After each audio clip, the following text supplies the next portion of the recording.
vous. Merci beaucoup. Naïbi que vous êtes très nombreux à nous suivre dans le cadre. Il y a réfléchissons ensemble, mais réfléchissons bien.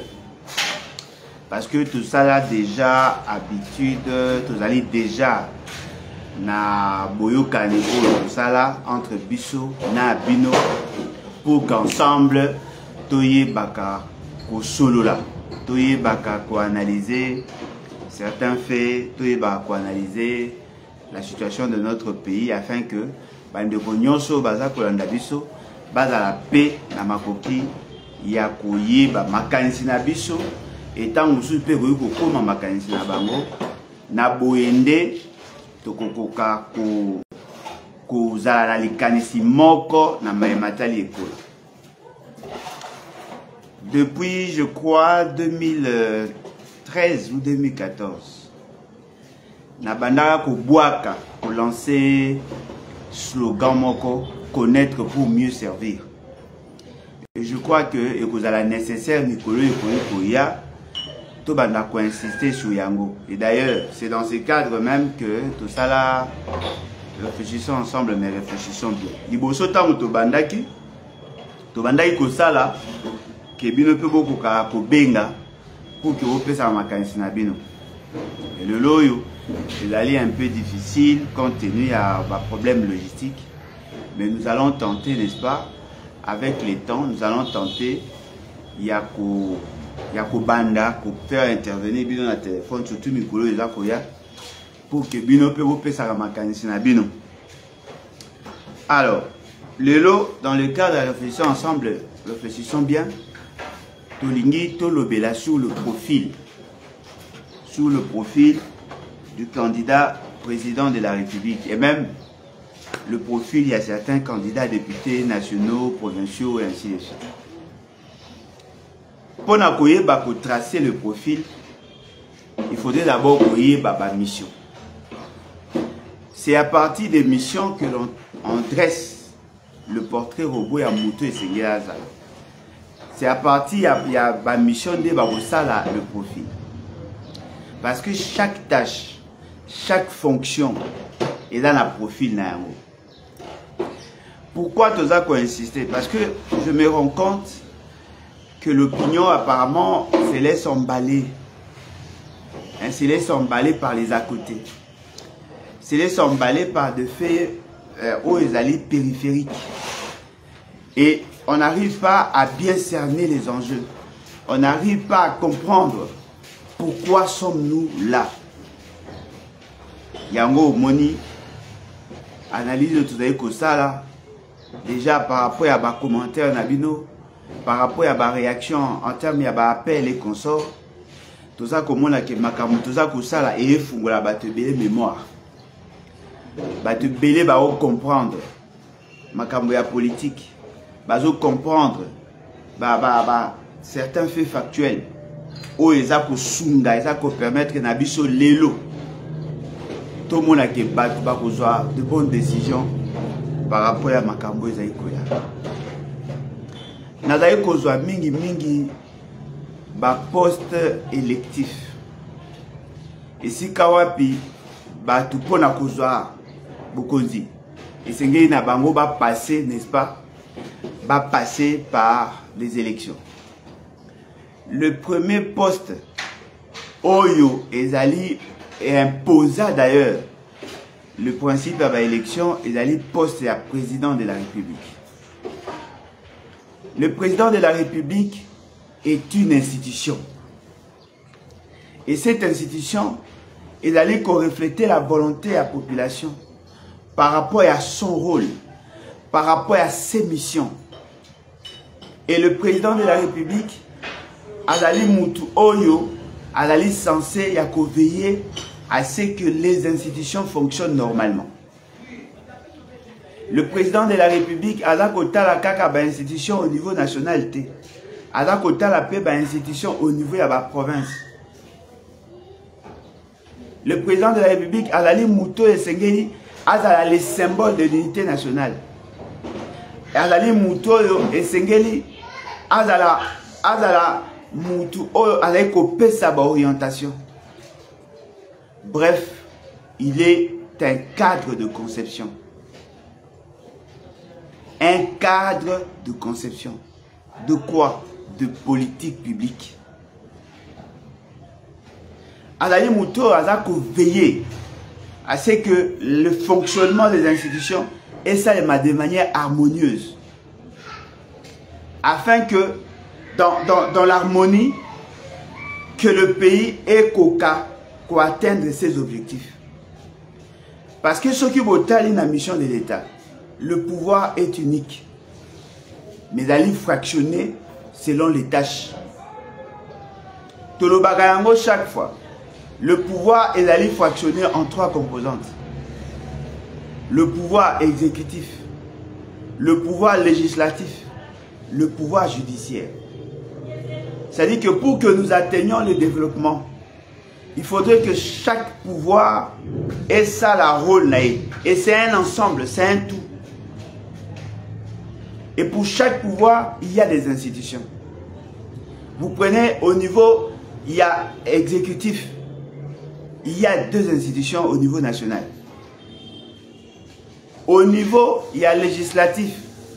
Il y a une institution, le Parlement. Mais ce Parlement est allé bicaméral. C'est-à-dire qu'il y a 2 chambres.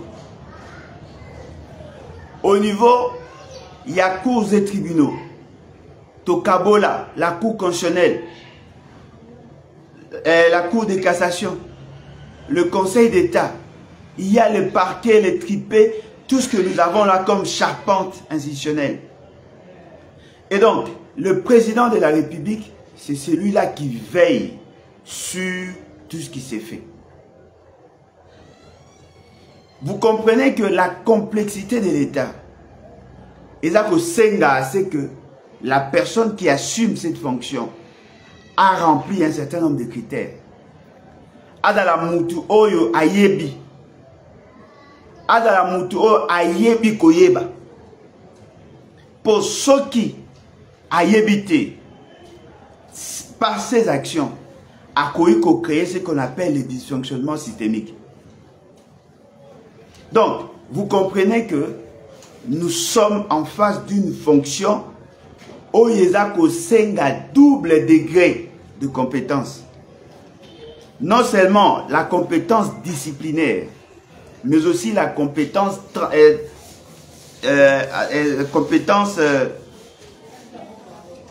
non seulement la compétence disciplinaire, mais ali peko senga une compétence plus large, avoir des notions sur plusieurs matières. Parce que la question oyoza ko gérer est ali transversale.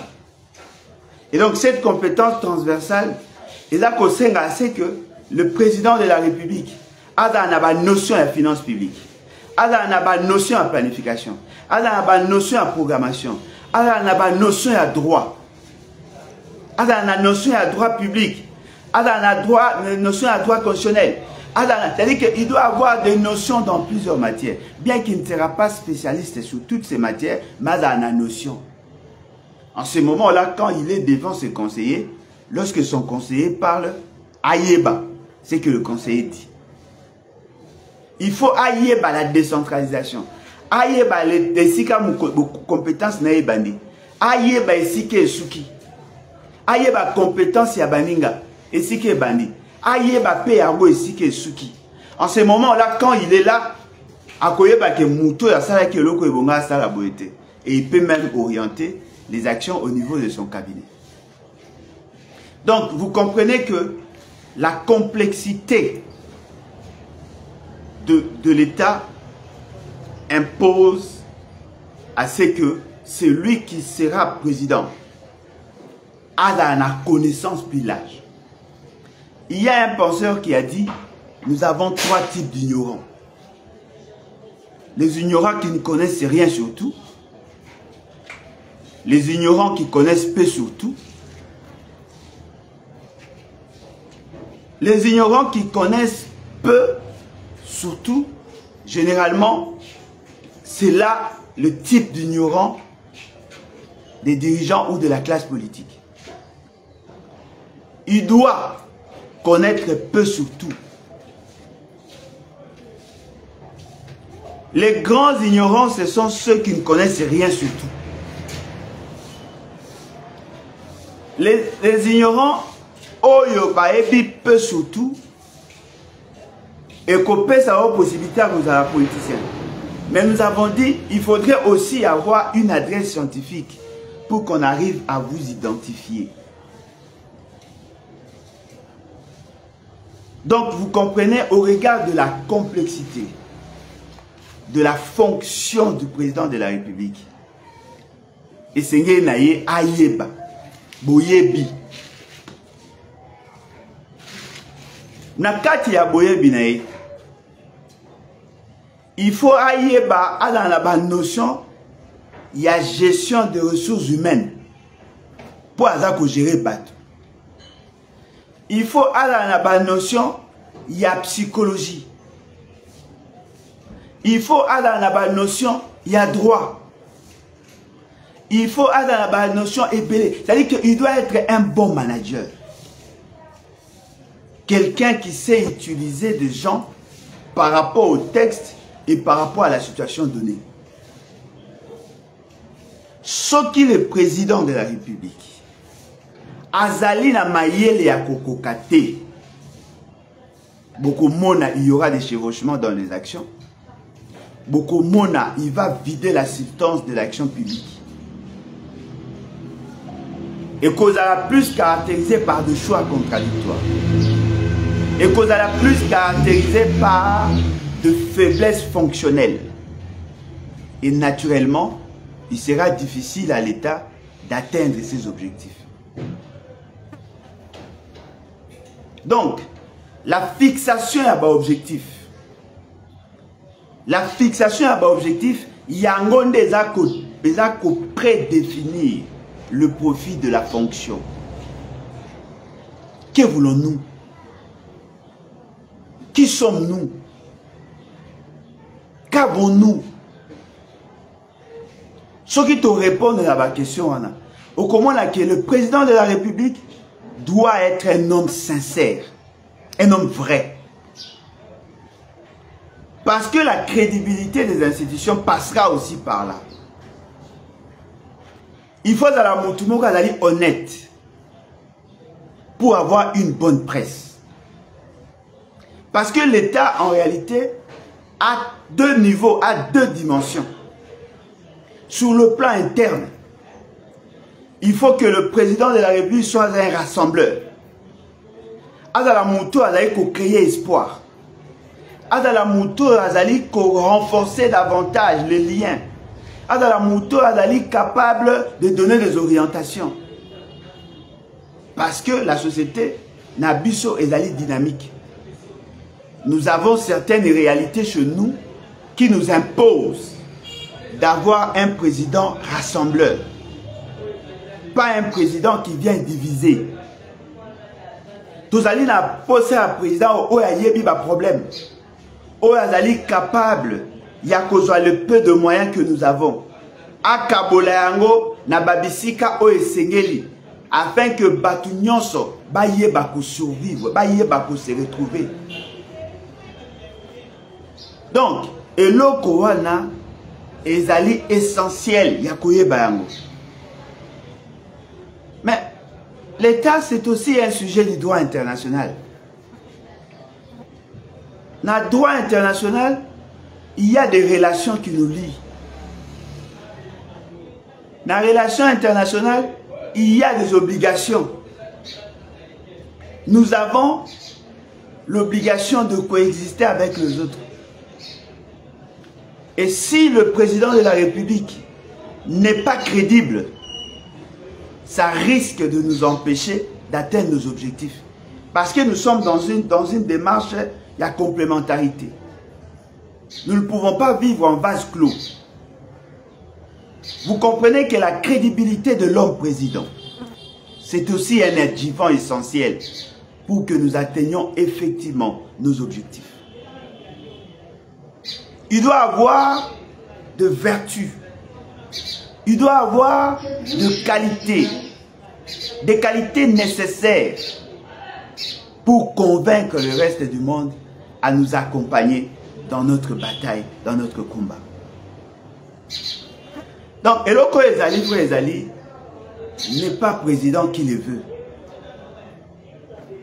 Au regard de la situation Yambo Ganabiso, quelle est notre situation actuelle? Nous avons l'essentiel de la jeunesse à la ligne de désespoir. Parce que ce qu'on a un fractionnement, il y a âge, il y a moto. Il y a un fractionnement, il y a vie à moto. Moto soka a botami. Aza kolinga kola. Na bokoli na ye akoti kelasi. Asili isi kotanga aluki musala. Abali, aboti. Akomi ko préparer à venir ya bana na ye. Azayi na posa à travailler. Soki akomi mukolo, azayi na posa ke makambo o ya salaki et profiter na ye pendant l'âge na ye ya bompaka. Azayi na posa à préparer à venir na ye. Azayi na posa ya ko sala assez que azana moi sécurité sociale. Soki akomi paka, azana possibilité à kolia, azana possibilité à ko vivre. D'abord on a mbongo na ye. Soki bana bakoya en appui. Cette réalité, toujours à un niveau individuel, ça doit se refléter dans le politique public. Lelo, l'essentiel ya bana batangite. Lelo, l'essentiel ya bilenge bazumi salate. Lelo, l'essentiel ya bateau basala ba préparer retraite na bango malongate. Ce qui fait que tout celui qui a travaillé après le travail, il est condamné à être pauvre. Donc, vous comprenez que la complexité de l'État, la complexité des défis, il faudrait avoir un bon gestionnaire. Il faudrait avoir quelqu'un qui comprend toutes ces réalités. Il faudrait avoir quelqu'un qui sera en mesure d'orienter les actions publiques pour non seulement corriger, mais aussi créer de l'espoir. Combien de jeunes avons-nous qui cherchent des emplois et qui n'en trouvent pas? Combien de jeunes, Bazako Luka, balandata formation non formelle, formation non formelle, pour que Baye Batako matissa niveau na bango, aucune stratégie. Combien de jeunes, Bazako Luka emploi, Bazako Joate? Combien de jeunes? Alors que Moutoutan Bazako Kola, ce qui a salité, Azan a revenu. Ce qui a revenu, Azan a une épargne. Tant que mana âge moko, nous autres, capacité de recruter dans Moussa les Haïti. Moutouana a condamné à demeurer pauvre toute sa vie. Et certaines personnes oublient, il y a ce qu'on appelle la transmission générationnelle de la pauvreté. C'est-à-dire que le fait seulement que le papa a bâti, parce que la fécondité de l'homme ne dépend pas nécessairement de la condition de vie naïe. Un pauvre a toujours la propension à procréer. C'est là, la pauvreté n'est pas suspensive. Il y a ces mécanismes naturels. Un pauvre qui n'a pas eu le temps de se préparer d'abord pour soi-même aura des difficultés à se préparer pour ses enfants. Kobotanaye est là qu'on conditionne bana bana na capacité à kotanga malamute. Le kolaya zalaki mobola mingi mingi. Je ne dis pas que c'est un principe. C'est un principe, mais il y a toujours des exceptions. Mingi mingi akobota bana oyo bakozwa pe na chance te. Ce sont là nos grands défis. Tozali na défi ya ba route. Tozali na défi ya ba infrastructure ebele. Tozali na défi ya stabilité. Tozali na défi ya sécurité. Donc, notre pays a des grands défis. Et cela demande à ce que celui qui sera demain Mokonzi Mboka a la capacité d'observer et de concevoir le politique public. Vous comprenez par là que le grand problème du pays est d'aller complexe. Ces grands problèmes du pays, ça demande beaucoup d'intelligence. Et c'est lui qui est le président de la République, Azali chef d'orchestre, pour qu'il y ait harmonie, bien que ce n'est pas lui qui va jouer il va utiliser tous les instruments, mais il doit savoir comment faire jouer chaque instrument selon la note au Esengeli et au bon moment. Le président de la République peut aussi être un coach, un sélectionneur. C'est lui qui doit sélectionner. C'est lui qui doit choisir de bonnes personnes. Et généralement, dans la gestion, le chef a besoin de deux types de collaborateurs. Les collaborateurs qui savent faire le diagnostic de la situation. Les collaborateurs qui savent résoudre le problème qu'il y a. Et les collaborateurs qui savent anticiper sur les problèmes éventuels. Pour arriver à sélectionner ces collaborateurs, il faudrait avoir des atouts, des aptitudes, la capacité de se choisir de bons collaborateurs.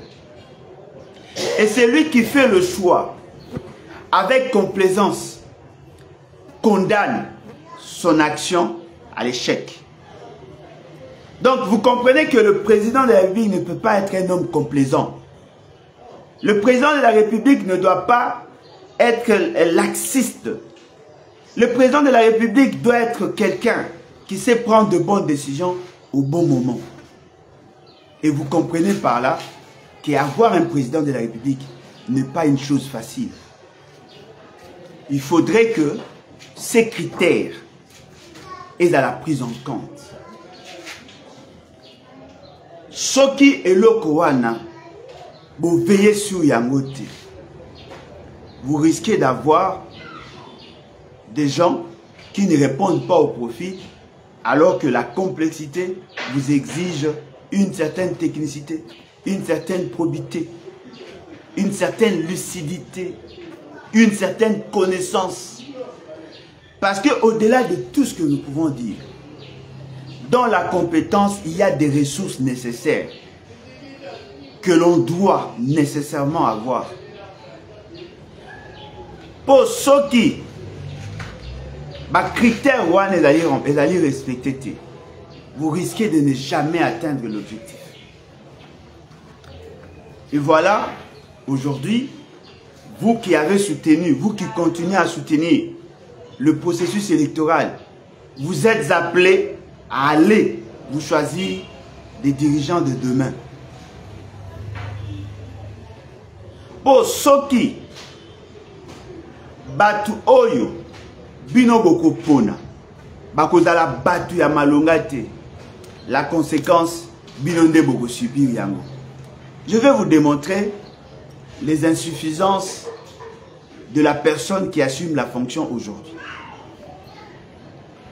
M. Félix Tshisekedi a été investi le 24 janvier 2019. Et ces messieurs,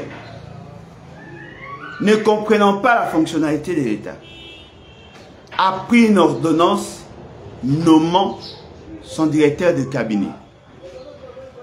Le texte, le nommant, devait être publié.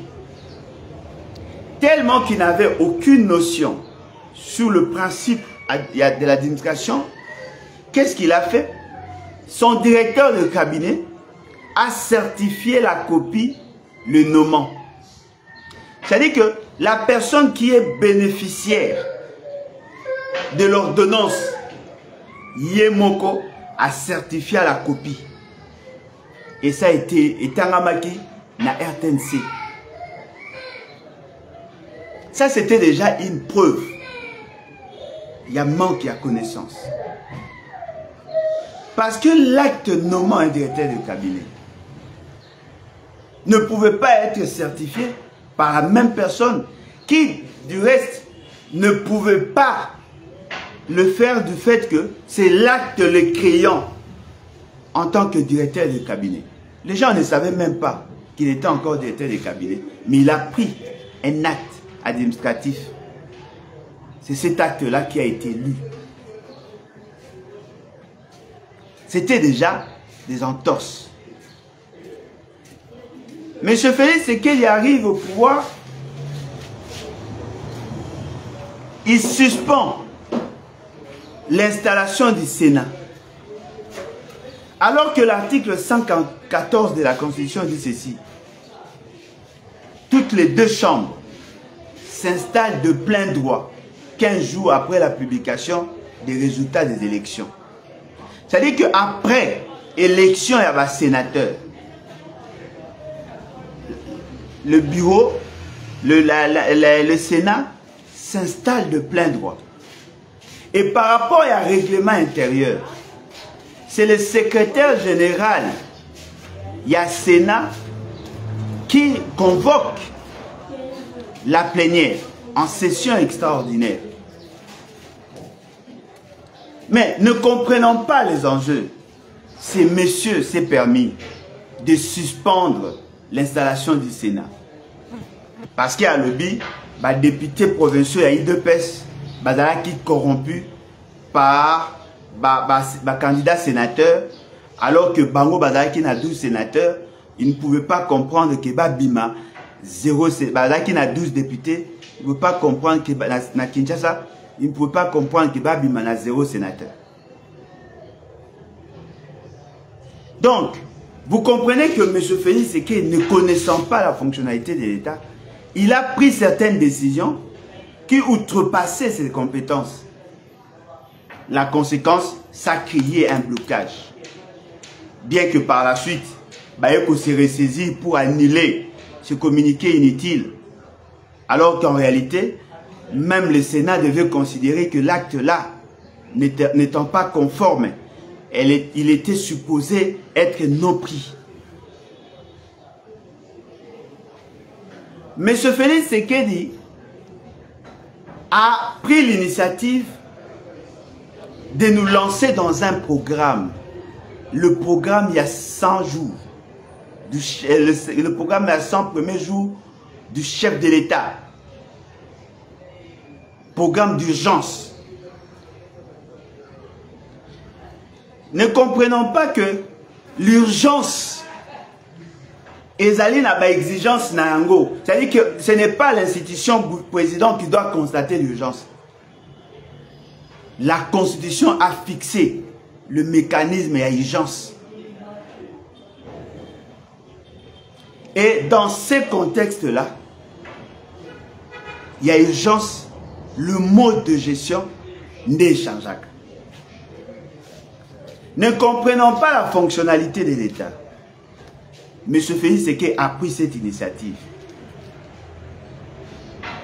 Il a conçu un programme, il a défendu ces programmes, il a distribué les responsabilités, il a évalué les actions, fort malheureusement en dehors du cadre constitutionnel et légal. À la fin, vous avez tous constaté qu'il y avait détournement de fonds publics. Ils ont dilapidé l'argent de la République. Près de 700 millions de dollars. Nyonso wana bozangi koyeba.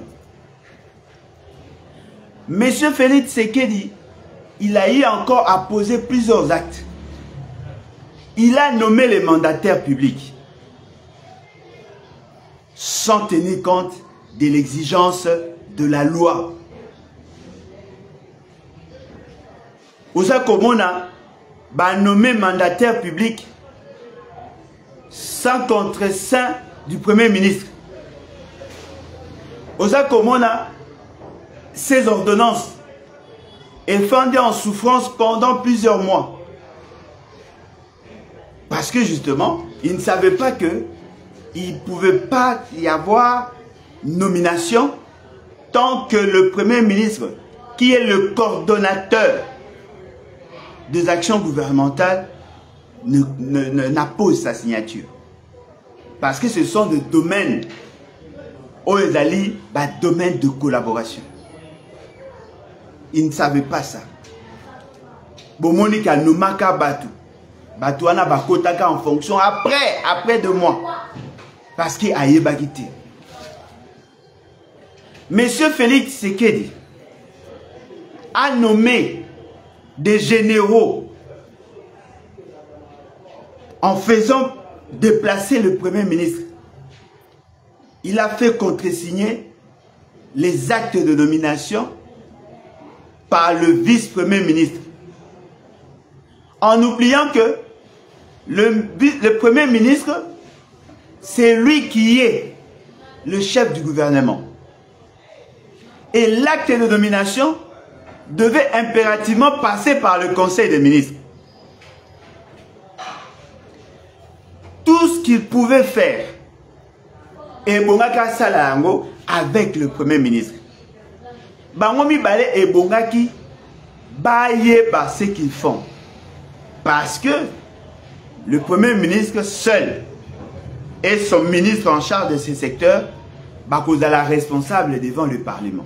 Donc, dans un côté, il y a bino, kozanga koyeba ya mokonzi, ba conséquences na yango sur la société. Et ça dit que le ministre, les généraux au bazar qui nommé, bazo c'est la acte à notification et traîner et où met la qui peut bazo acte à notification. Ça freinait. Il y a autant de dossiers. Mais ce fait, c'est qu'il a nommé un PCA, la CNSS. Alors que le PCA, au regard du texte réglementaire, ce PCA a outaka la représentation des travailleurs. Ce sont les syndicalistes de Bapunaka, selon leur texte. Ne connaissant pas la fonctionnalité, il a pris des décisions et la personne qui a été nommée n'a pas travaillé parce qu'on ne pouvait pas le notifier. Au lieu que M. Félix Tshisekedi a une ordonnance annulant son acte, sa première ordonnance, dans le cadre, il y a principe, il y a acte contraire, le parallélisme de forme et de compétences. Qu'est-ce que M. Félix Tshisekedi fait? Il autorise un ministre à notifier une autre personne. C'est-à-dire que la notification, l'arrêté d'un ministre a abrogé une disposition d'une ordonnance présidentielle. Autant de dégâts. Autant de dégâts. Au lieu de respecter la procédure, en matière de signature, il y a des traités et accords. Toujours des faiblesses. Je suis le président, il signe. On lui dit non, monsieur, c'est pas comme ça, il fallait commencer par le gouvernement. Il signe. Après, comme. C'est-à-dire que c'est un monsieur très dangereux. Et le plus grand obstacle, c'est le degré d'ignorance. Donc, vous comprenez par là que les critères au binobo négligés, il y a un déjà pour conditionner le bon fonctionnement des institutions. Ce qui m'a évité. Binobo Kalisake va conseiller ça. Mais il y a moi il y a des conseils à ça l'erreur. Et puis il y a des critères ni va conseiller. Beaucoup de risque. Il y a qu'on paie sa confiance dans un ignorant. À Kambabino, au regard de la complexité de l'État, n'est pas tout décrire. Bozo mona vraiment ya solo, mutu a yébité à pour assumer fonction. Oh non, à cause de l'entouré par ma conseiller. Bon Dieu, combien de conseillers, M. Félix Tshisekedi a? Et bon, me pose la question, pourquoi a eu ça Makamba avec autant de maladresse? Bozo monate la dangerosité. Il y a Mokonzi, il y a Moutou, il y ignorant. Parce que, et l'eau comme moko est vrai. Ce qui est évité, au ça et l'autre. Oh non, il a la volonté, bon Dieu. On peut avoir un enfant malade. On n'est pas médecin. On a la volonté de voir l'enfant guérir. Cela ne fera pas de vous pour autant incompétent. Au Kenete, comme au Somba Bakisi, au Zuba Seren, au Yokotuba Etonga, pour manifester la volonté de Yakomona Mwana Biki. Ce qu'on y évite, on y évite. On n'est pas obligé de tout connaître, on n'est pas obligé d'être intelligent. Ce qu'aux Amaël, ce qui peut aux Amaël était. Mais attention, la société Nabiso Elingi, pour être le président de la République, il faut être intelligent. Il faut qu'on y ait. Oya Yébité n'a pas droit au chapitre. Misala Moko Ezebele. Côté Kaba Pizza, côté Kaba Mai, côté la boutique. Et ça peut être Misala. Mais na Moussala Oyo Bisoto Olo, président de la République, ça demande beaucoup d'intelligence, beaucoup de tact. Il faut à la moutou Oyebi. Pour ceux qui ont yébité, et qu'on yébana qu'on yébité. Bon, mais quand on imagine, un jour, M. Félix, c'est qu'il a yambaki moutou moro dans le cabinet, un jeune Congolais, intelligent. Ces jeunes, à ça, dans le ministère, il y a pêche et élevage. Bango Banek occupé le site Yansel. Ici, il y a pêcheur. Ce monsieur était porteur d'un projet. Le projet, il y a production halieutique. C'est-à-dire, il y a production en bis. Abetela kili solo et pas Moutoumora et comme la Massangana. Moutamo a joué Abetela solo et pas Alain de conseiller de M. Félix Sekela. Moutango tango a conseillé à Félix Sekela a commis à ABC que non voilà, j'ai un jeune, il m'a épaté, a la possibilité à produire Bambisi et tout ça pour jouer en bien pour lutter contre Nzala. Certainement que M. Félix Sekela n'a beaucoup d'anaïs à Luka Kayeba. Quelles sont les idées forces où ils ont conduit ces fameux projets.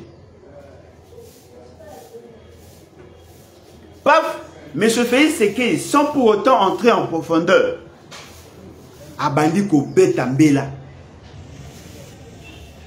A commis dans scellé. Azui. Abi, j'ai trouvé la clé. J'ai trouvé la clé. Pour la aussi Samarambanza. Clé à monini. Le bauche d'un projet conçu par un agent public de l'État. Moi, je suis un expert sur des questions et à élaboration à la politique publique, surtout la politique agro-pastorale. Dans la politique économique de manière générale. J'ai eu à travailler, moi, en tant qu'expert dans le ministère de la pêche et élevage. Parce que c'est nous qui avons créé ce ministère. Dans le ministère, en dehors du ministre, il y a son cabinet. En dehors du cabinet du ministre, il y a le secrétariat général. Dans le secrétariat général, il y a un secrétaire général, il y a des directeurs. Dans la direction, il y a des divisions. Dans la division, il y a des bureaux. Mais les jeunes qui a présenté son travail là, Azali chef chef il y a bureau au niveau provincial. Bon, mais maintenant, on peut imaginer. Aujourd'hui, Moutuna Moussika, qui dépendait d'ailleurs de la province. Aujourd'hui, il y a la Moussika. Au sauté chef de division, au sauté directeur, au sauté secrétaire général. Au sauté ministre en charge de la pêche et l'élevage. Oyambi mutumbala moko na bureau na yo. Bosolo li na ye. Après sili bozuye amemi yo tina site eska bosala projet. Obengi ministre ayebi mambosa te. Le gouverneur ayebi te. Le ministre provincial en charge du développement rural, l'agriculture, pêche et élevage ayebi te. Ka yona mutuana. Oyebi si congolais, tu as trouvé la clé. Quel degré d'ignorance! C'est-à-dire qu'il n'y a même pas la procédure, comment le projet est Kotaka, ou la proposition de projet. Il n'y a même pas comment les études, il y a préfaisabilité, il y a faisabilité, ça est mal. Il n'y a même pas comment on fait la programmation, la planification. Et il a considéré qu'il a trouvé la clé. Dites-moi, 3 ans après, où en sommes-nous? Attends Ndakala, oui, bomoni, hein? Ndakala, bomoni? Parce que justement, l'ignorance a dominé.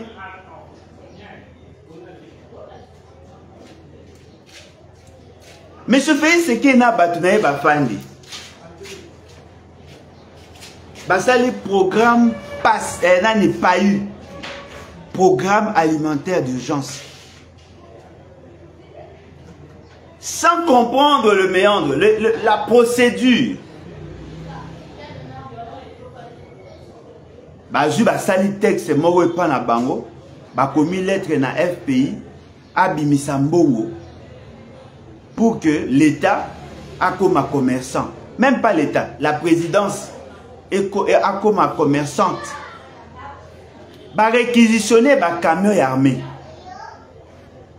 ba sombi, ba mbongo na FPI, ba keko somba biloko na niveau ya ba province, na niveau ya ba Congo central na 4. Ba sombi ba ndembi, ba pilipili, ba matungulu, ba sombi ba makala, ba kwanga, ba ye na ba camion, ba tche na ba site moko ba bengaki ba site stratégique, ba komi koteka biloko bango ba ye ko somba. Pona bango, c'était une politique ya malamu pour baisser les prix. Non seulement que le prix n'a pas baissé, mais il n'y a pas de projet, il n'y a pas de suite à projet. Et l'argent là, au Babimisagi, volatilisé. Donc, vous comprenez que, à ceux qui bolobi nyonso, un ignorant ne peut pas être un bon président. Impossible! Impossible! Un ignorant ne peut pas être un bon président. Tout le monde a un coup à la fonction à Mickey le quoi pasteur. Ce qui pasteur a ignorant, a dirigé l'église Neil. Aux autres temps la Bible, aux autres théâtres, la version aux autres temps, tu vas vérifier si tu as un mot déjà. Tu as confiance à ça. Il faut connaître. Et c'est cette connaissance-là, Ndela Kisaka, oui, ce monsieur peut être compétent. Il faudrait aussi avoir des capacités. Il faudrait avoir les aptitudes. Ce sont ces éléments-là qui constituent la base de la compétence. Un ignorant ne peut pas être compétent. Impossible. Impossible.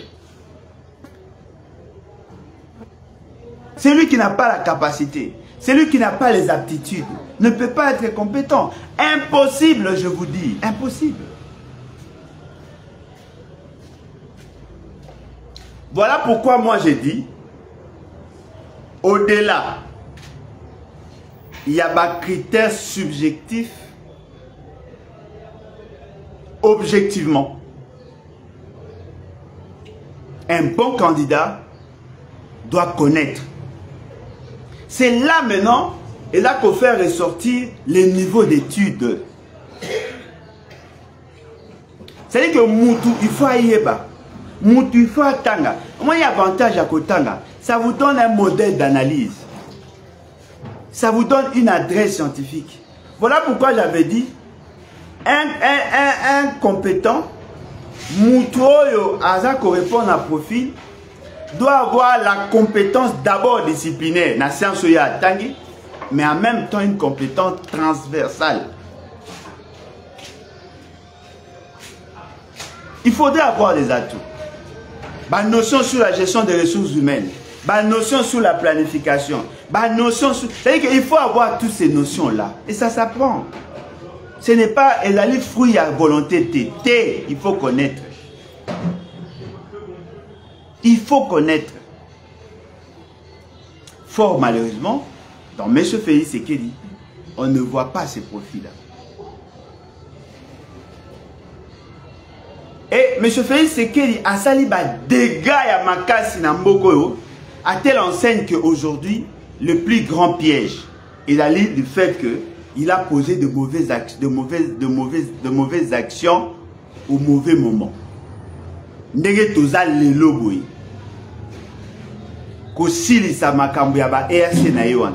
Et comme il plus pas si koleka o yakutaki. Situation à M23 et comme il plus passe.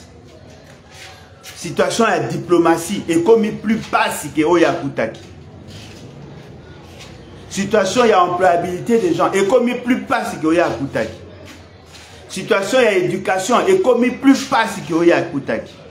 C'est-à-dire que tous les domaines de la vie, les lots, et comme il passe. Pourquoi? Parce que Moutou a évité.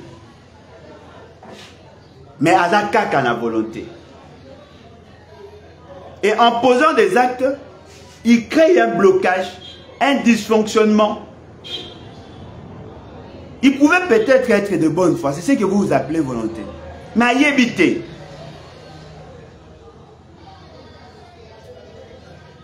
Moutoumoro Boé a sali accident. Li bende côté na katanzot. Moutamoni azo souffrir, azo linga bimisa. Abimisa li bende peut-être à sauver. Moutoumoro azo yambango abisi keba ko bimisa ete soko bimise li bende wana akosala arrêt cardiaque okufa. Yo zaki na volonté. Moutou aza na danger. Moyebite tikat. Tika. Soko lingo sauver, benga bato bayebi basala. Na lobaka yango mboka na biso ezali lokola un malade. Mutu moko azali na agonisant. Eza kosenga un bon médecin pour le réanimer. Fort malheureusement. Non, voilà. Il y a un infirmier stagiaire. Papa n'est pas à médecin. Le quoi papa n'est pas médecin, donc il va en la médecine. Boya nae boya osal papa boni. Boya osagana vie à batu boyeta. Ou yebite tika. Yango moni lelo. Le pays a plus de problèmes avec Félix Tshisekedi que Oya Kutaki. Plus de problèmes. Monsieur Kabila a se décidé à Kanga Schengen. Parce qu'il y a Boyaki, la domination à Mindele. A Boyaki, ndenge ba Mindele ba ne ko imposer biso ko sa ba makamunanko. Fait ce qui a habité, ngazali politique ngazali ya ouverture à Fungoli Schengen. Après si ba étranger ba avantage. Pour qu'à séduire, après, on a su comprendre que ça est erreur. Mais Schengen, c'est Fungami, Makambo, c'est Fungami. Alors que Kokanga Schengen, les gens qui n'ont été, Bazongi, c'est la dossier dans l'ambassade. Mais dans le Yenge, à Fungoli. Mais ce fait, c'est qu'il y a un coup de qui va exonération pour certains produits.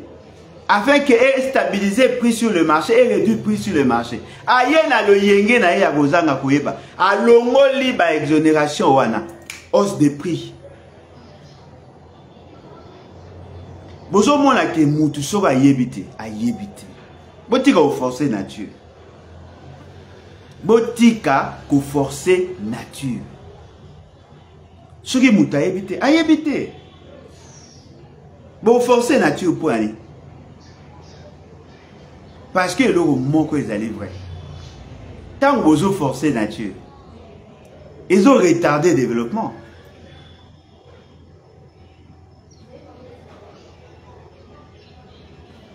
Nyonso wana, ils ont l'accepté les dangers d'un président ignorant à la tête du pays. Il faut Moutou Ayeba. Un bon président, c'est quelqu'un qui connaît. Un bon président, c'est quelqu'un qui a de la personnalité. Un bon président, c'est quelqu'un qui a de la crédibilité. Un bon président, c'est quelqu'un qui a développé sa subtilité par rapport à la question diplomatique internationale. Un bon président, c'est quelqu'un qui aime sa nation et qui connaît les réalités de son pays. Ce qu'on y évite ou y évite. Alors, total, M. Félix Tshisekedi, tout le monde dit qu'effectivement, il a beaucoup de lacunes, beaucoup de faiblesses et beaucoup de maladresses dans les actions. Pour Nanga, je considère que ces messieurs ne méritent pas d'être à la tête du pays. En tout cas, ceux qui battent nyonso, oh ba yoka abiso, oh ba comprenara maramuto oloba, ceux qui va commettre un état d'esprit de Kwanga, ce monsieur doit partir au plus vite. Biso tolingi to benganaye par l'article 64.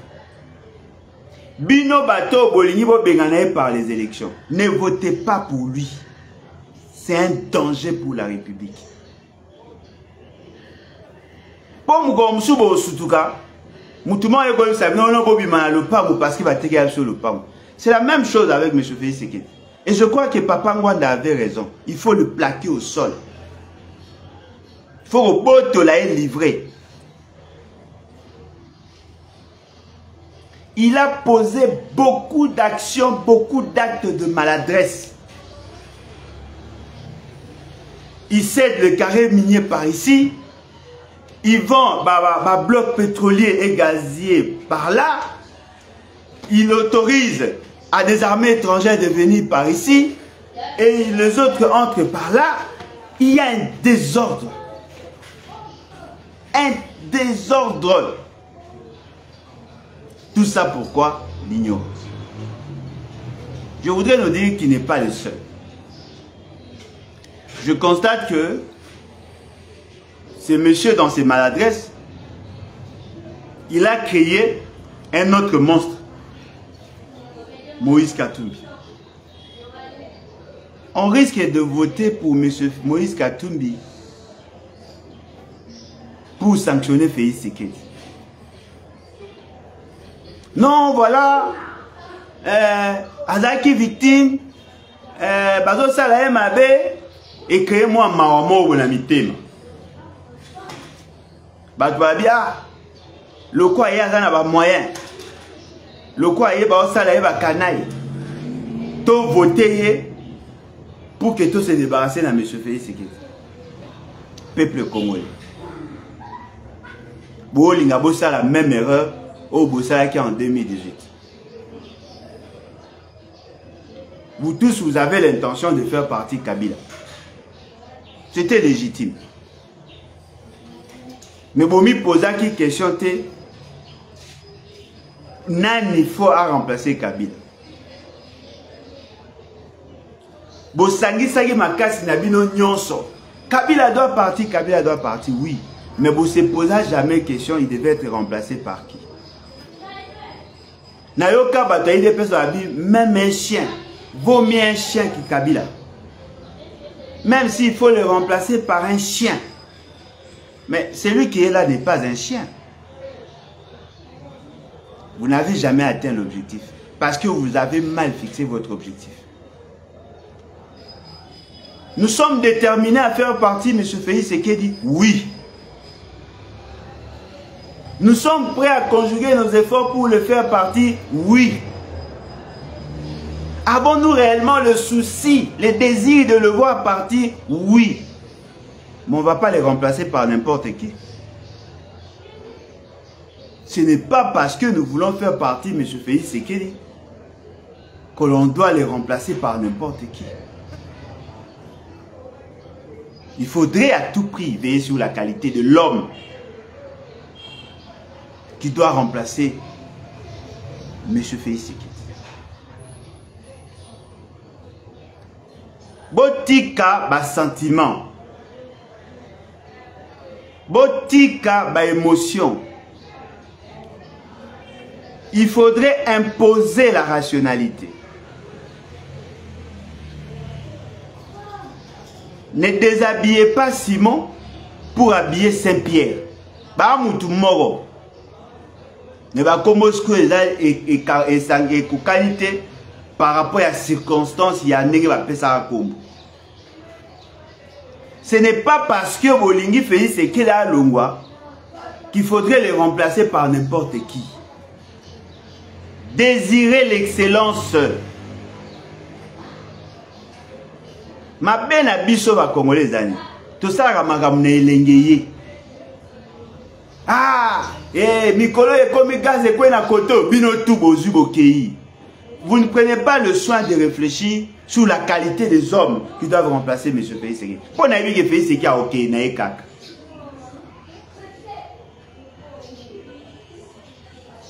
Botal na kati ya ba candidat na bino ba bolingi ba élection. Nani azo rempli ba critères autorité boloba.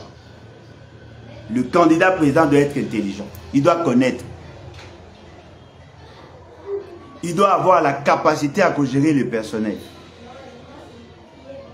Il doit avoir la personnalité nécessaire, la crédibilité.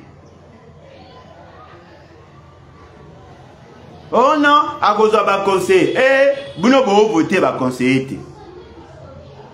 Bino bo ken élection, bo que nous voter ba conseiller. Ba conseiller c'est à niveau provincial ne ba voter. Bino bo que nous voter président de la République. Yemoko la personne du président doit avoir des qualités. Yemoko la personne du président doit avoir des atouts. Boyebi ou la présidente. Déjà non, chaque année, le président de la République va faire un discours sur l'état de la nation. Chaque année. Chaque fois qu'il y a des assises dans le niveau de l'Union européenne, dans le niveau de l'organisation régionale, sous-régionale, dans le niveau des Nations Unies, que ce soit dans le niveau du Conseil de sécurité, que ce soit dans le niveau de l'Assemblée générale, que ce soit dans le niveau de la francophonie, que ce soit dans le niveau de l'Union sociale, c'est lui qui sera votre président, doit vous représenter. C'est-à-dire que Mouto a vous la présidente a bino lobby. Yende sera lobby, ba woloba bino bolo. Mon yamo ezara soro fandi Hollanda ba africain de l'Ouest. Lorsqu'il parle de nous, bah je M. Félix, c'est que le quoi exemple. C'est-à-dire qu'on pense que tout Congolais est moins que Félix Tshisekedi. En intelligence, en connaissance, en capacité d'analyse et ainsi de suite. C'est-à-dire qu'on le prend comme référence. Pour Bobi Kalaï, le premier d'entre nous. Nenge Bolobak. Mais cela ne veut pas dire que tous les Congolais sont comme ça. Mais on le voit lui. Alors, Lelo Bozana Posabo de Lukaba, président de la République. Boutali à gauche, Boutali à droite. La qualité de l'homme. Est-ce qu'Azamaye? Est-ce qu'Ayebi Koloba? Est-ce qu'Azalina Boy? Est-ce qu'Azalina Boy? Bosugaga na mbongote. Bosugaga na oyebanate. Posoyi bo keneka na oyeban. Ce bo keneka na mbongo. Un jour, Moutaliboma okoma président na mbongo. Un jour, un voyou okoma président na mbongo. Un voyou qui a l'argent peut devenir président. Parce que les critères au bino boza ko fixé, et ça bon critères moko kuta mboka monsieur zalate. Vous voulez voter quelqu'un parce qu'il a l'argent? C'est à tout bon monde en voilà. On peut aussi installer la mafia dans ces pays. La mafia. Pablo Escobar à la Ranambo, à comme gouverneur. Botala la paix bateau bino boyibo pon. Bopona paix bata malonga. Pona nini batu balinga batu maelete. Pour nini boyo pesa Congo chance té. Ne fût-ce que pour la première fois. Batu amaye le bakoma bakozi na mbogo. Depuis 63 ans, passe na passe, ba politicien ba leka ba sala ate. Mais depuis quand bino bo vota mutu penda amayele, mutu penda ke oyo ayebi. Bo pesa ka pena nos chances, ce qui chance est important. Bo pesa na peu opportunité na bateau batanga bien, bateau ba yebi makambu, ba koma pena ba ko. Ne fût-ce que pour une fois. En ce moment-là, Bogota habitala, o azamaye la tanga université a échoué. Mais bino depuis to banda ka ba autodidacte. Mais lelo, bo ça la terre forte, bo changer ta magamo. Bo pesa no batu ya mayele, bazali ebele. Na kati ya bakainda batamayele bazali. Moi ezate ya ko pesa bango opportunité wana bakamba mboka. Botala o azali na mayele, azali na personnalité. Nangongo ke so aza devant Kagame kolenga te aseka pa pamba te awela ko kanganga ba photo ya pamba te azala muto quand il a de la personnalité atemi batu ba yebi. On a déjà intelligent parmi ces candidats au nazo mona wana bien que tout ça, mais il y a des gens intelligents. Il y a des gens qui méritent votre confiance. Bino boboy bolinga bato ba célébrité. Bobimisi Bokonzi a Congo loko la confiji benawir. Oh, ye kuna, asara ba plein. Oh, kuna, ayemba bien. Bokom ici, débat ya politique, l'avenir de la nation, bokom ici on a débat à Jibenawir. Bokom ici on a débat ya VA na DSMP. Tout ça il faut auto comme sérieux. Là nous parlons de quoi? De l'avenir de toute une nation. Oh, kuna zo ça la plaît. Pour vous répondre à la invitation na bango. Pour vous répondre à la invitation na bango. Ce qui bolobi que boboy ba médiocre, boboy ba pépriste, boboy ba apprenti sorcier, boboy ba inculte, boboy ba tu ya ba anti-valeur. Boza na posa ba ta anti-valeur. Binonde boko komisa bango célèbre. Bofandi botali banani bato maele bazali. Ah, candidat tel, il remplit les critères. Oh, Kuna Azamaele, il a tel élément. Et tout ça, il peut faire quelque chose. Vous vous décidez? Vous dites, ok, biso ba Congolais tolingi mutu oyo, Amaele, Azabwe. Pona kati na bango nyonso, que ce soit les candidats médiocres, que ce soit les autres candidats, tous ont la volonté de bien faire les choses. Mais tous n'ont pas la capacité de bien faire les choses. Na bino ba intellectuel.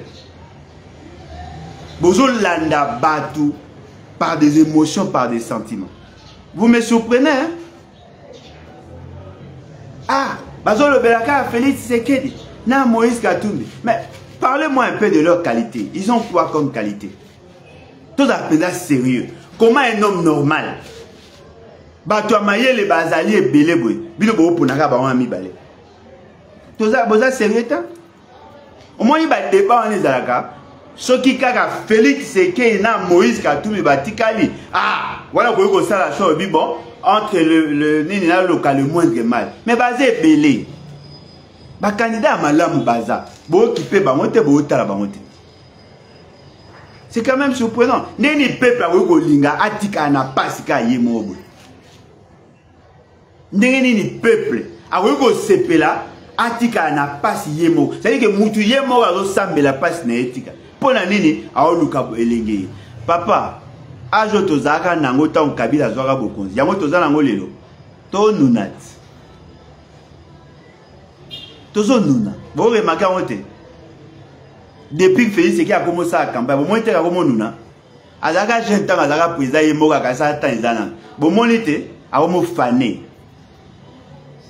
La loi de l'usure. Nous allons tous passer. Nous t'avons dit que j'ai une vie mobazati. Ce que tu as dit que nini na ba na biso. Car ba débat ba plein. Ba débat ba plein des essentiels pour na bino. Tu as dit que la peuple, tu as dit que ba na biso héritage nini. Car pas sur to mona.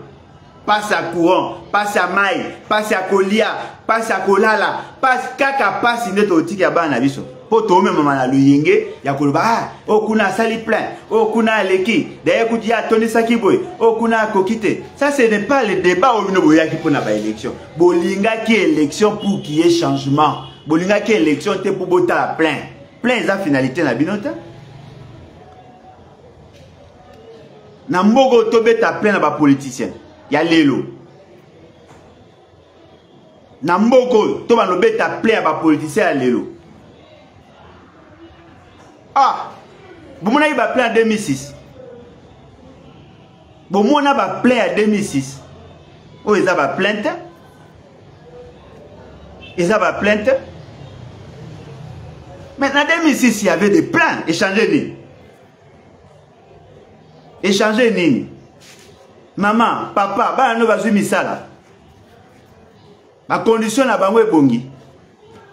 Oko ebisanga lelo ke ba no ba komi bien ndenge bazaka liboso.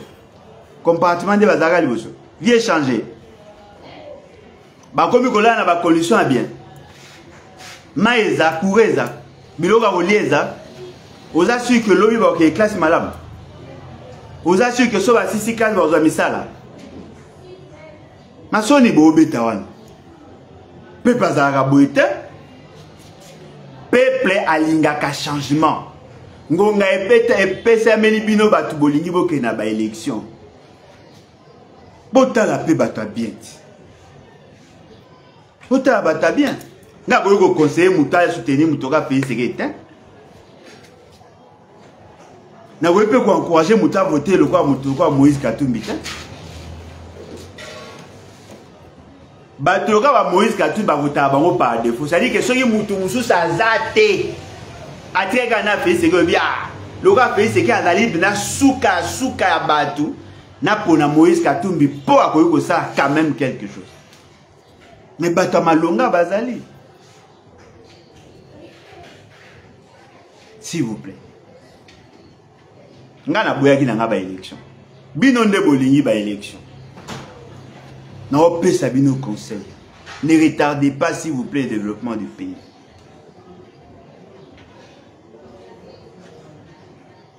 Au moins Félix Sekedi aza lokola bato ba katana misapi pona kowela likele. C'est que vision eza mukia.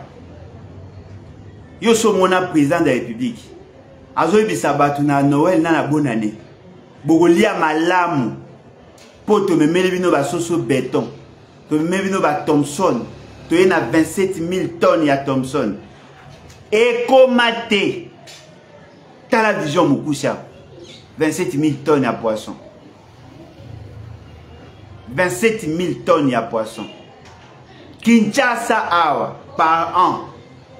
Tu consommes près de 200 000 tonnes à poisson.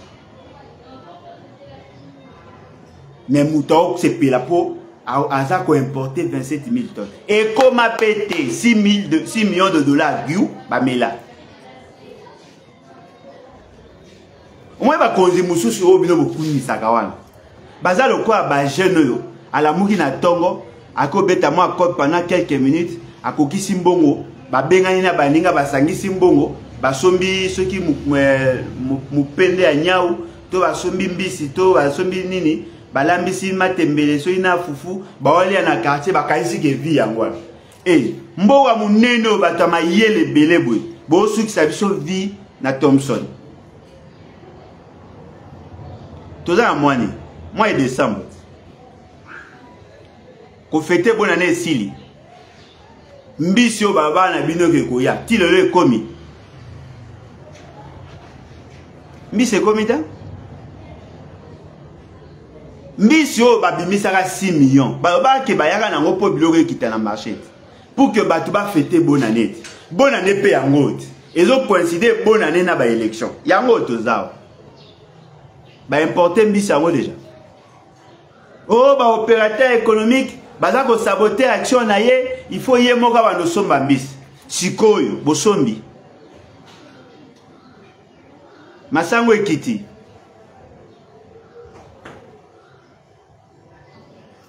Siko pouvoir na bino o bolobaki ki boya pona social ebandika. Pendant que baninga bazo za na ba vision, ya ko sala ba chemin de fer, ko tia ba train à grande vitesse, ko luka ko lancer ba satellite, ko luka ko sala ba viaduc ya minene, ko luka ko sala ba nzela pour que ba désengorger ba nzelo eza ko tonda, ko luka ba moyen ya ko sala pour relier pona ko longola enclavement. Ba o luka ba sala ba immeuble, ba étude comment ko occuper espace. Yo zoé la biso na vision na yo ya muneno zanango ozoé la biso vision ya mukebo ya importation ya 27 000 tonnes à Thomson. Mbo vraiment m'a rappelé. Je tiens à vous demander. Moi Moïse Katumbi ne mérite pas d'être président d'Habibi dans ce pays. Botika Baché. Botika Baché. Droit à postuler, oui. A droit à postuler. Mais Azana Boropé, ça est voté. Tout ça sérieux. Au moins, fait ce que Azali peut-être qu'il a droit. Vous n'avez pas le droit. Azali peut-être qu'il a droit à postuler. Probablement. Mais il ne mérite pas d'être président. Bota pembeni bozonga batut. Bota pembeni. Bato malonga bazali. Bota pembeni. Boluka batu oyo soki ba komi na intellectuel na elema baebire mokonzaza. Bon, ça se passe. Tant que vous avez na ba aventure ezo salema mais biso ba oyo toyo ka passe toyo ka soni vous a représenter na bato kwa ba pays sekedi eza soni makasi. Kabila faible 18 ans, Félix Tshisekedi faible 5 ans. Bobaki so bo bakasho na Moïse Katumbi bolingi biso ta. Tout ça à 28 ans avec une présidence aussi faible. 28 ans à Tabinomo. Et si la paix? Et si la paix m'a peut changer à ta? Tout comme appelle un président Malongat. Oh, Penaka Fandi Boé, à Oloba, ou bien à Zézika, président Soube Baoto Saï. Nana Viva Ngo, na Boumouana, Nana Mona, président na Bisso, à Obank, sa président français. Nga na mona yango. Nga na viva eloko wana. Un premier ministre français a obanga président na biso. Un noir président na biso muta Congo poso mwindu. A obanga sa premier ministre français. Nga na mona yango.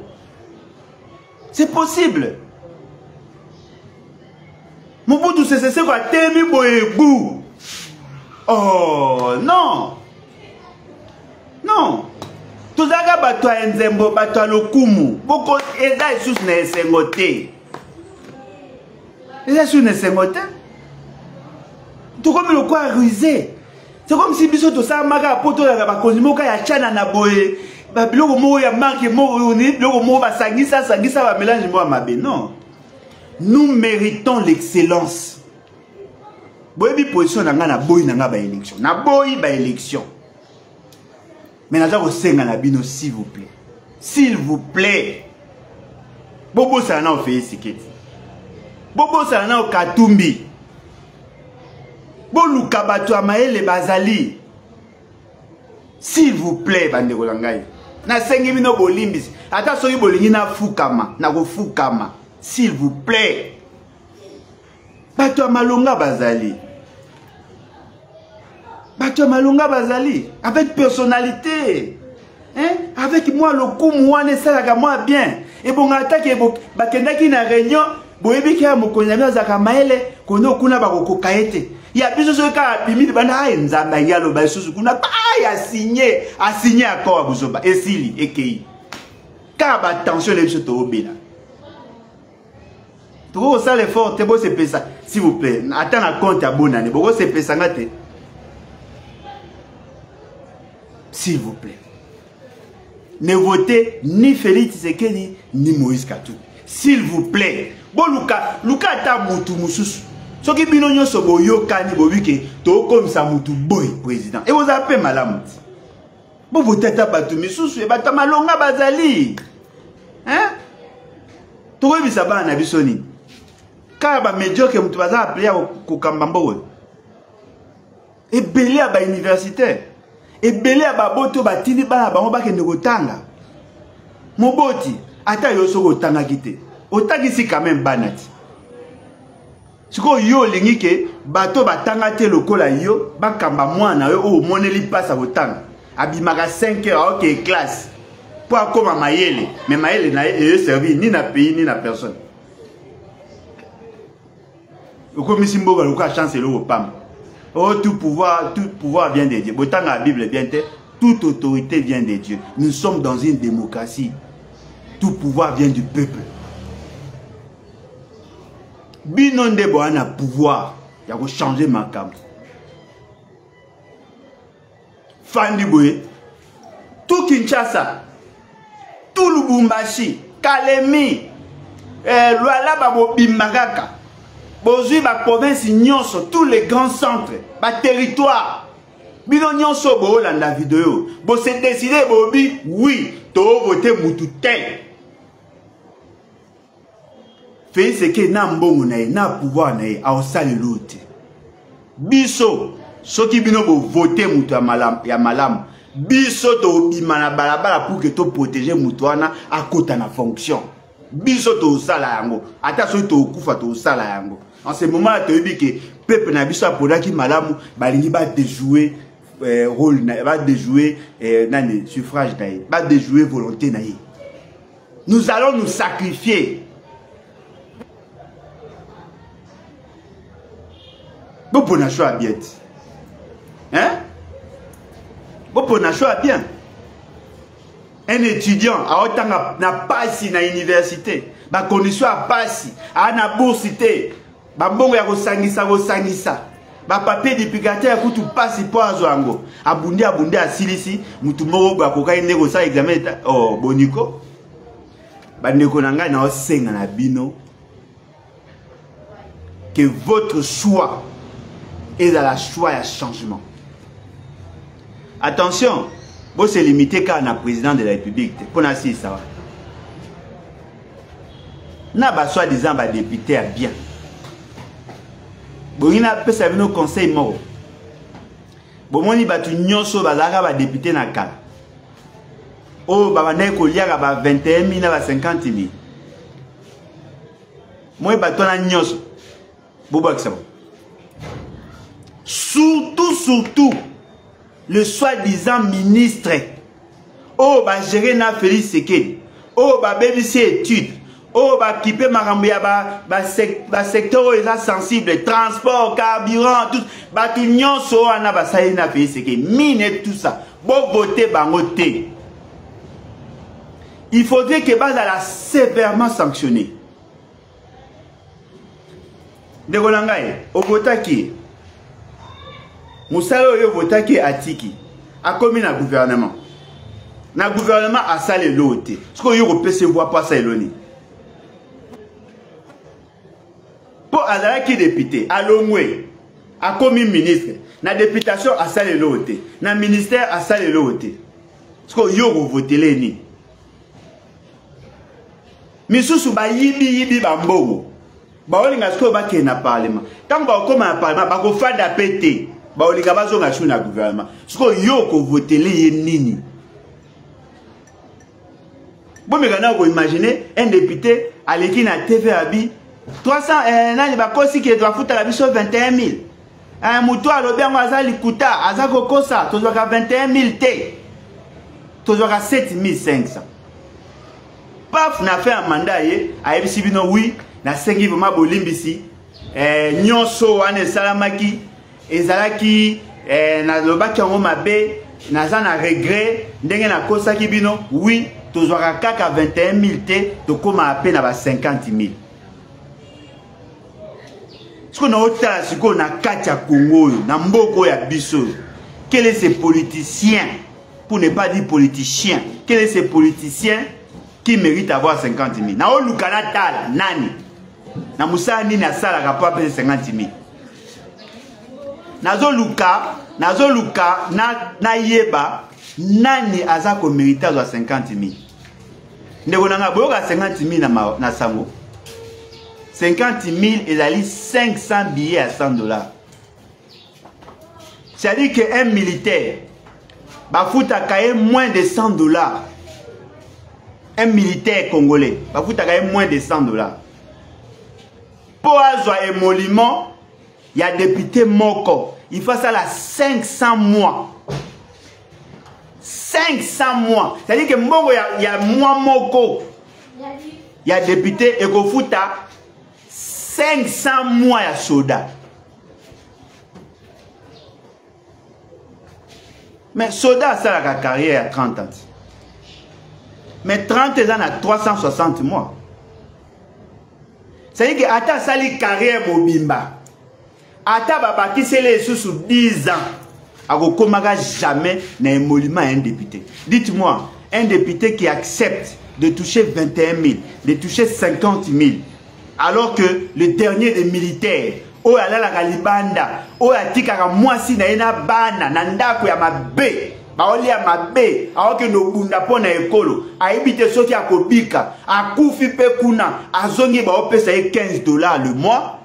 Yo mutozo kosa koza molobe nae, ozaka $50 000. Mais vous êtes des maudits. Tu vois mutu ya boye, oh lingozo nse, peuple congolais tous a sérieux à taillemo. Tous a sérieux. Ce qui député ya oh ba député na bino, bazo ba $21 000. Mbata, premier vice-président, a ozo $200 000. Président na ye assemblée a reçoit combien?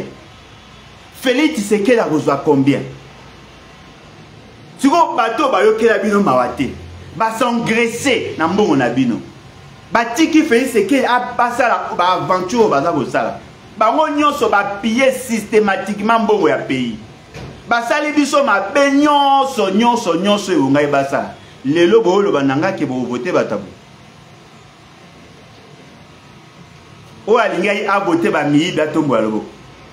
O alingi a voté ba miyibi abatombo ya lobo. Eza soni. Eza soni. Botala bato ya mayele bazali. Ba Congolais ya malonga bazali. Même na kata ba parti na bango wana. Même na ba parti ya bato ya malonga. Ba Congolais ya malamu bazali. Bo pesa chance na mboka. Bo pesa chance na mboka s'il vous plaît. Bo pesa chance na mboka. Bino mo bo na bato ya mabe. Oh, on a bien, on a, azalaka bien. Après ça, il y a numéro matricule. Eh, pour yo 8. Bongo bao yo ba jute. Oh, akundaka bibembe. Oui, pour ayi ba mbongo. Quel est ce pays au batu ba ozela? Mutu mora yi ba na l'état kwa ya okundaka bibembe. Ba konza chanana. Bakozi bazanga tina. Bakozi ba omona peuple na bango azako souffrir. Bango ba osepela mitema mabe. Bakozi mo pena tina te. Yo mo conditionner na azobela aobela beriberi. Mo conditionner na azobela azozanga biloko ya kolia. Peuple na azo souffrir, jeunesse na yo o eza venir à lobby, azata espoir te. Oyo ka sonité, oyo la batima sola mbon. Bon, on vivre dans un salaire à basse. Bamsou to yebi bano la na ba salon. Beaucoup na bambon est belé, beaucoup arrogant, beaucoup n'importe quoi. Alors que Batouba n'a pas ça changement.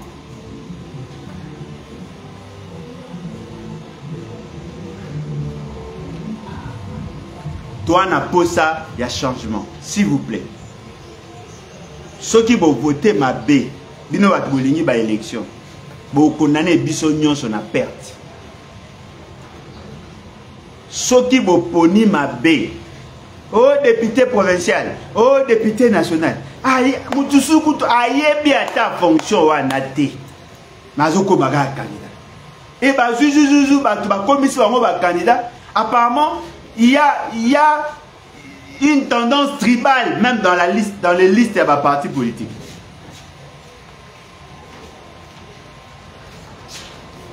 N'est-ce pas que le Congo mérite mieux?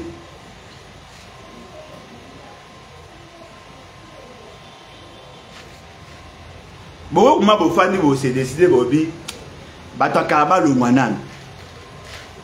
Oh, Nani, oh, Tsongolo, ah, ya longwa, ça, là. Oh, Kuna Faka, ah, ya longwa, Nani. Mais tant que vous remplacez, vous votez peu batna le yenge, t'es moutouma na ba, afin d'arana ba, comme on a tongo tipo quoi. Moukourou, tu vas oser pas comme un candidat zaki derrière la langue. Immoralité, ko yibara ba mbongo, ko lingara ba sa batu, ko sanga ba escroquer, po ba escroc basé belé.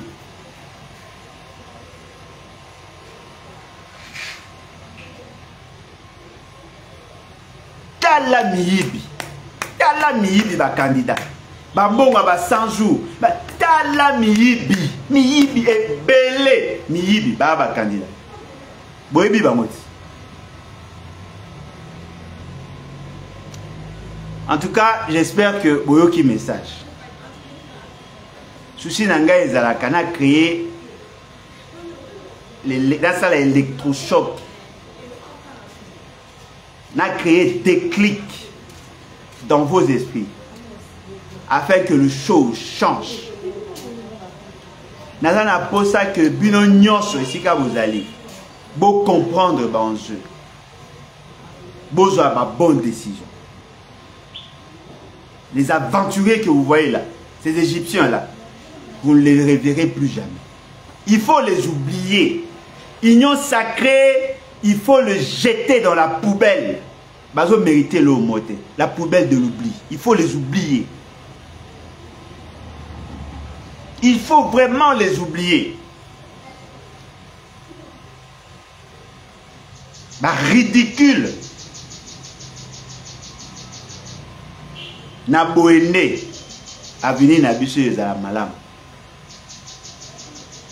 Na lobito na lobite. En tout cas, merci beaucoup. Na sepeli na ndenge bolandi biso ebele.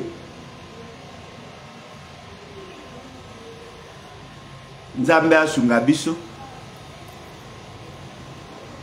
Nzambe asunga biso. Makambo etambola malamu. Tokozonga lisusu pour que to manyola, pour que to lakisa, to kota pena na katikati, pour to continuer na série Otolobaki le 20 raisons pour ne pas voter M. Félix Tshisekedi. Et na kati wana to uti ko kotisa lisusu un autre candidat qui ne remplit pas les critères mais qui apparemment arrive à séduire. En tout cas, merci à vous. Je crois que Tokukuta dans la prochaine occasion. Au revoir, bye. Bato Balingi, Babengangai, plus 243 81 250 28 51. 81 250 28 51. Donc, comme ça, livre Ezali, forêt congolaise, conflit nébuleux d'objectifs écologiques et économiques. Ezali, Oyalingi, Kosomba Yango na Kinshasa, na France, na Belgique, na Suisse, na Suède, Bokoki ko benga biso, et na Boende, boza na possibilité ya kozango. En tout cas, bye et merci.